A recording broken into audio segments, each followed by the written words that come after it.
یہ ہے قطر۔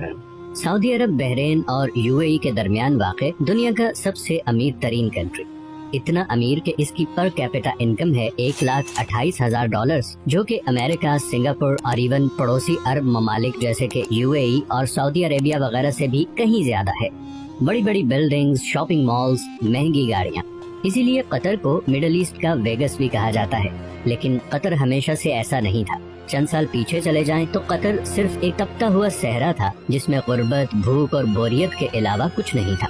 تو پھر یہ اتنی بڑی ٹرانسفارمیشن کیسے ہوئی؟ جو دیش سارے عرب کنٹریز میں سے سب سے غریب تھا، آج دنیا کا امیر ترین دیش کیسے بن گیا؟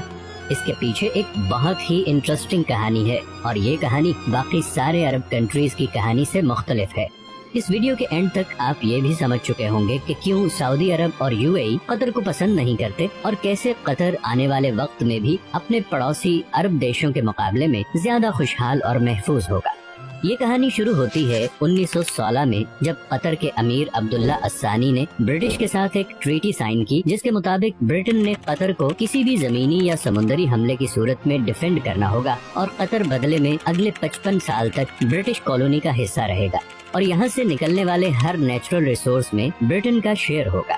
1940 میں قطر میں سب سے پہلی آئل فیلڈ ڈسکور ہوئی۔ 1960 تک قطر میں تیل کی کھوج اور زمین سے نکالنے کا کام عروج پہ تھا، اور قطر کے حالات آہستہ آہستہ بدلنا شروع ہو چکے تھے، مگر ابھی بھی کوئی بہت زیادہ تبدیلی نہیں آئی تھی۔ لیکن پھر 1970 میں شیل آئل کمپنی نے اس کنٹری کا سب سے بڑا خزانہ دریافت کر لیا، نارتھ فیلڈ، دنیا کی سب سے بڑی نیچرل گیس فیلڈ۔ لیکن اس زمانے میں گیس کوئی بہت زیادہ پروفیٹیبل نہیں تھی، اور اس کی وجہ یہ تھی کہ گیس کو صرف پائپ لائنز کے ذریعے ہی دوسری جگہ بھیجا جا سکتا تھا، اور قطر گیس استعمال کرنے والے دیشوں سے اتنا دور تھا کہ وہاں تک پائپ لائن پہنچانا تقریباً ناممکن تھا۔ اسی وجہ سے شیل کمپنی بھی یہ گیس فیلڈ ڈسکور کر کے بھول گئی، اور یہ ڈسکوری آفیشیل ڈاکیومنٹس میں ہی دب گئی۔ 1971 میں قطر کو برٹن سے آزادی مل گئی، اور وہ ایک آزاد ملک بن گیا۔ آزادی ملنے کے باوجود اگلے 25 سالوں میں بھی قطر کے حالات کوئی خاص نہیں بدلے، اور پھر آیا 1995، جب کراؤن پرنس حماد بن خلیفہ الثانی نے بغاوت کر کے اپنے ہی باپ کی حکومت کا تختہ الٹ دیا اور قطر کا امیر بن گیا۔ نئے امیر کا ایک ہی فوکس تھا، اور وہ تھا گیس۔ حماد بن خلیفہ یہ جانتا تھا کہ قطر کی تقدیر صرف گیس ہی بدل سکتی ہے، اسی لیے اس نے ایک بہت ہی ریئر ٹیکنالوجی گیس لیکویفیکیشن میں انویسٹ کیا۔ لیکویفیکیشن ایک ایسی ٹیکنالوجی ہے جس میں گیس کو لیکوڈ فارم میں کنورٹ کیا جاتا ہے تاکہ اسے آئل کی طرح شپس میں دوسرے کنٹریز تک پہنچایا جا سکے۔ اس سارے پروسیس میں گیس کو 161 ڈگری پہ ٹھنڈا رکھنا پڑتا ہے۔ اسی پروسیس پہ قطر نے ساری انویسٹمنٹ کر دی، اور آج وہ LNG کا سب سے بڑا ایکسپورٹر ہے۔ قطر سے گیس امپورٹ کرنے والے کنٹریز میں Japan, India, China, south Korea اور اسپین شامل ہیں۔ اس طرح بلینز آف ڈالرز قطر میں آنا شروع ہو گئے۔ لیکن قطر کی تقدیر بدلنے کی ایکویشن میں یہ تو ایک صرف چھوٹا سا حصہ تھا، کیونکہ نیچرل ریسورسز تو بہت سے کنٹریز کے پاس ہوتے ہیں، انہیں ایکسپلائٹ بھی بہت سے کنٹریز کر لیتے ہیں، مگر اصل مسئلہ آتا ہے ان ریسورسز سے آنے والے پیسے کو صحیح استعمال کرنے کا، ورنہ وینزویلا اور انگولا کا انجام ہمارے سامنے ہے۔ یہی وہ جگہ ہے جہاں قطر باقی تمام کنٹریز پہ بازی لے گیا۔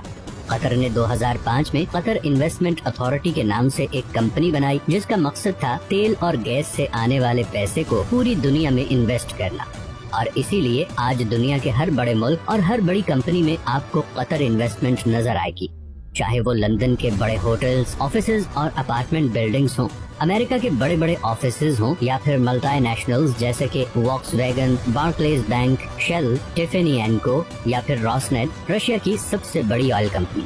ان تمام کنٹریز اور کمپنیز میں قطر کی ہیوی انویسٹمنٹس ہیں، لیکن یہ بھی قطر کی ٹوٹل انویسٹمنٹس کا ایک چھوٹا سا حصہ ہیں۔ اس کے علاوہ Qatar billions of dollars roads, airports, research centres اور فائنینشیل سینٹرز وغیرہ پہ لگا چکا ہے۔ ایون کہ ابھی فیفا ورلڈ کپ، جو کہ شاید دنیا میں سپورٹس کا سب سے بڑا ایونٹ ہے، وہ بھی قطر میں ہی ہو رہا ہے، کیونکہ ایسے state of the art stadiums پورے عرب میں صرف قطر کے پاس ہی ہیں۔ ان ساری انویسٹمنٹس کا مقصد ہے آئل اور گیس کے آلٹرنیٹیو انکم سورسز کریٹ کرنا۔ اب یہ تو تھی قطر کی اکنامک سائٹ۔ دوسری طرف انٹرنیشنل پولیٹیکل انفلوئنس حاصل کرنے کے لیے قطر نے دنیا کا سب سے بڑا عرب میڈیا نیٹ ورک شروع کیا، جسے آج ہم الجزیرہ کے نام سے جانتے ہیں۔ اصل میں بہت سالوں تک قطر سعودی عرب کے کنٹرول میں تھا اور نیا امیر خلیفہ بن حماد یہ اچھی طرح جانتا تھا کہ اگر قطر نے دنیا میں ایک مقام بنانا ہے تو اس کے لیے اس کی ایک الگ سے پہچان بہت ضروری ہے۔ پوری دنیا تک قطر کی آواز اور اس کا نیریٹو پہنچانے میں الجزیرہ نے ایک بہت زبردست رول پلے کیا ہے۔ 2010 کی عرب سپرنگ کے دوران بھی الجزیرہ وہ واحد چینل تھا جس نے پروٹیسٹ کو آن ایئر کیا تھا اور اس کی وجہ سے سعودی عرب اور دوسرے کنٹریز سے اسے زبردست کریٹیسزم کا سامنا بھی کرنا پڑا۔ الجزیرہ کا انفلوئنس اتنا زیادہ ہے کہ 2017 میں جب سب عرب کنٹریز نے قطر کا بائیکاٹ کیا تھا تو اس کو ختم کرنے کے لیے جو سب سے پہلی ڈیمانڈ رکھی گئی وہ تھی الجزیرہ کو بین کرنا۔ سعودی عرب اور UAE میں تو الجزیرہ 2017 سے اب تک بینڈ ہی ہے۔ قطر کا بائیکاٹ ایک مکمل فیلئر تھا اور اس کی سب سے پہلی وجہ تو یہ تھی کہ سعودی عرب کو اس بائیکاٹ میں سارے عرب کنٹریز کی سپورٹ حاصل نہیں تھی، ایون کویت اور عمان بھی اس بائیکاٹ کا حصہ نہیں بنے۔ دوسرا، قطر کے ایران اور ترکی سے بھی بہت اچھے تعلقات ہیں جس کی وجہ سے گو کہ سعودی عرب اور UAE قطر سے کافی ناراض ہیں، مگر انٹرنیشنلی سارے کنٹریز قطر کو ایک نیوٹرل اسٹیٹ سمجھتے ہیں اور اسی لیے پوری دنیا میں سوائے 6 کنٹریز کے کسی نے بھی اس بائیکاٹ کو سپورٹ نہیں کیا۔ قطر کو گیس کی وجہ سے ایک اور فیوچر ایڈوانٹیج بھی ملا ہے۔ آئل کے بارے میں تو بہت سے ایکسپرٹس کہتے ہیں کہ 2030 نہیں تو میکسیمم 2040 تک وہ الیکٹریسٹی سے ریپلیس ہو جائے گا، مگر گیس کے بارے میں ایسی کوئی پریڈکشن نہیں، بلکہ الٹا گیس کی ڈیمانڈ مسلسل بڑھتی جا رہی ہے۔ ابھی ریسنٹ رشین یوکرین وار میں رشیا کی جانب سے گیس پائپ لائن کی بلاکیج کے بعد قطر گیس کی ڈیمانڈ 10 گنا بڑھ گئی ہے، کیونکہ اب یورپین کنٹریز بھی گیس کے لیے قطر سے رابطہ کر رہے ہیں اور یہ ڈیل قطر کو اور امیر بنا دے گی۔ 2022 میں قطر کی انرجی ایکسپورٹس پہلے ہی $100 بلین کراس کر چکی ہیں، تو کل کو جب باقی عرب کنٹریز آئل ریپلیس ہونے سے پریشان ہوں گے، وہیں قطر کو اس چینج سے کوئی خاص فرق نہیں پڑے گا۔ اب قطر میں سب کچھ اچھا بھی نہیں ہے اور ریسنٹلی وہاں پہ لیبر کلاس کی کنڈیشن کو لے کر کافی سوال بھی اٹھائے گئے ہیں، لیکن سٹل قطر باقی عرب دیشوں کے مقابلے میں کافی اوپن سٹیٹ ہے، جہاں میڈیا کی آزادی ہے، اکنامک کنڈیشنز بہتر ہیں اور فیوچر پلاننگ بھی ہوتی ہے۔ آخر میں ہم آتے ہیں اس خطے کی طرف جو کہ شاید نیچرل ریسورسز سے مالا مال ہے، مگر پولیٹیکل ڈیفرنسز، کرپشن اور ریلیجس ایکسٹریمزم کی وجہ سے اس وقت غربت، بھوک اور بدامنی کا شکار ہے۔ قطر کی آبادی کا 60% ساؤتھ ایشینز ہیں۔ انڈینز، پاکستانی، بنگلہ دیشی اور نیپالی قطری پاپولیشن کا سب سے بڑا گروپ ہیں۔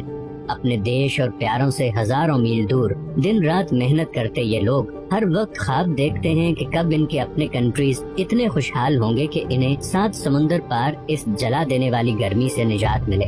ہر وقت سوشل میڈیا پہ لڑنے والے یہ لوگ باہر کے کنٹریز میں بالکل مل جل کے رہتے ہیں، دکھ بانٹتے ہیں اور ایک دوسرے کی مدد کرتے ہیں، لیکن جیسے ہی واپس اپنے کنٹریز میں آتے ہیں تو وہی پرانے پولیٹیکل ایجنڈے سے متاثر ہو کر ایک دوسرے کو برا کہنے اور سمجھنے لگتے ہیں۔ نہ جانے یہ حالات کب بدلیں گے، کب اس سب کانٹیننٹ کے لوگ یہ فیصلہ کریں گے کہ یہ پولیٹیشنز کی ڈرٹی پالیٹکس کا حصہ نہیں بنیں گے، اس برین واشنگ سے باہر نکلیں گے، دوسروں کو بھی انسان سمجھیں گے اور فائنلی یہ فیصلہ کریں گے کہ اب ہمیں اپنے کنٹری کو اس مقام تک لے کے جانا ہے جہاں پہ آج ناروے اور قطر ہے۔